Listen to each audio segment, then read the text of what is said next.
des compétiteurs, on a envie de rebondir et on est là aujourd'hui pour se perfectionner, pour apprendre. Tout comme l'ancien entraîneur du FC Nantes, une vingtaine d'entraîneurs de football au chômage suivent une formation de remise à niveau à Angers et Trélazé. C'est l'UNECATEF, le syndicat des entraîneurs de football, qui organise cette opération baptisée 10 mois vers l'emploi.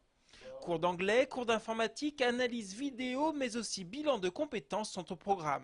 Il est important de rester toujours dans la continuité de la formation du métier, d'une part. D'autre part, c'est l'occasion de rencontrer d'autres collègues qui sont dans le même cas et où on peut là également échanger des idées et voir des opportunités pour rebondir. C'est un moment pour eux privilégié, c'est peut-être un des seuls moments de leur carrière où ils prennent le temps de poser de la réflexion sur leur métier, sur leur devenir. Donc effectivement, c'est intéressant.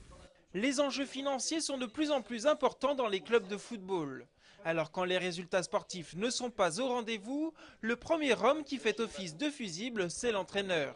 Aujourd'hui, 650 entraîneurs professionnels français exercent le métier et 170 sont au chômage. Il y a quasiment 35% ou 40% de personnes qui n'avaient jamais connu une inactivité entre le début de leur entrée dans le football, quand ils étaient stagiaires joueurs en formation, puis joueurs professionnels, puis entraîneurs.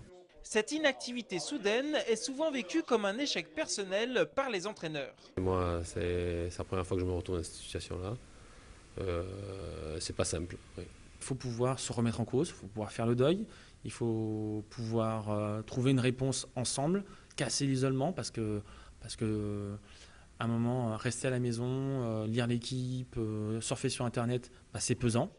La formation s'étend sur 10 mois à raison de 3 jours de stage chaque mois.